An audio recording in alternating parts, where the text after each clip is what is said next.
Namaste students, I am your geography teacher for grade 8.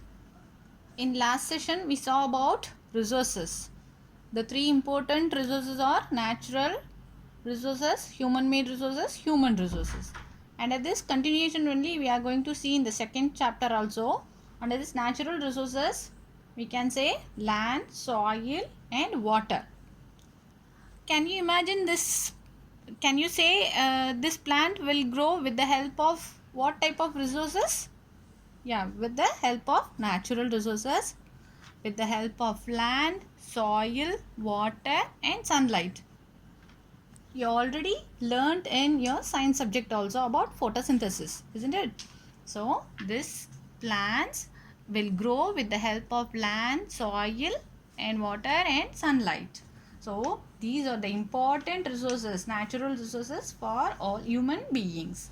And also, these abiotic resources are renewable resources, but it will take a long process, not a sudden process. It renew itself, but it can take long process. So we should conserve these land resources with a careful planning and avoiding reckless usage of land, and also we should follow the 3 R's: reduce, reuse, recycle, and also avoiding usage of pesticides, chemical fertilizers. Thus, this way we should conserve the land resources. So, then in this class, next content is about soil. Soil is the uppermost layer of the earth's crust. Yeah, we can say the earth's concentric layers are noted as core, mantle, crust. You already learned in your lower class.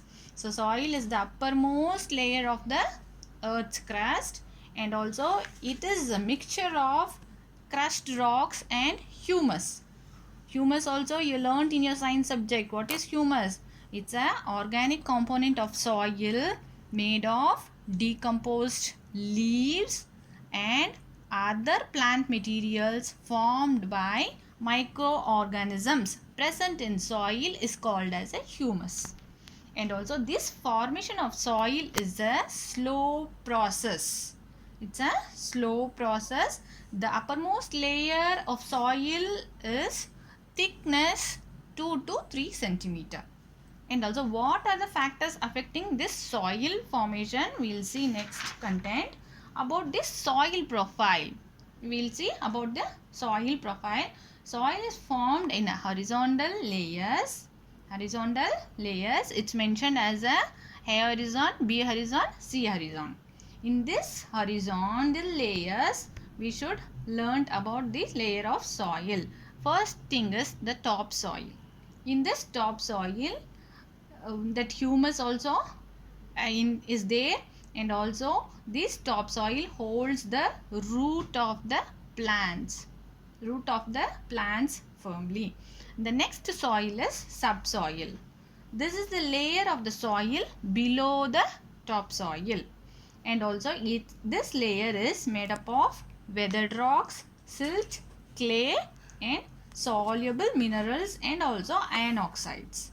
This subsoil absorbs rainwater. This subsoil absorbs rainwater. And the next layer is weathered or decomposed rock. In this layer, some of the subsoil and also it consists of thick pieces of rocks, mostly will be occurred in the weathered rocks. And another last layer is called as a bedrock. This is the solid layer with the includes of weathered rocks. This known as the parent bedrock. This known as the parent bedrock, which forms the bottom of the soil profile. It's from the bottom of the soil profile. This horizons, the A horizon includes topsoil, and also these rotting plants, organic materials, it's called as a humus, will occur in this A horizon. In this B horizon, little organic material and also partially weathered rock. In this C horizon, partially weathered bedrock. The bottom of the layer is called as a bedrock. So, this is the process of soil formation. The first thing is the uppermost layer, bedrock. It's called as a bedrock. It's an original rock layer. And the sea horizon forms parent material, and also some of the weathered rocks rest on the top of bedrock. In the air horizon, the topmost layer of the soil. In this layer occurs plants and also humus begin to add to the bedrock. In the B horizon, it's known as a subsoil. The smaller particles of sink down with the silt and clay, creating this layer. This is the process of soil formation. The four horizontal layers are very important: topsoil, subsoil, weathered bedrock, bedrock. These are the four layers of soil. So in this class, all of you understand about this content. Is there any queries? We will clarify in our next class. Thank you, children.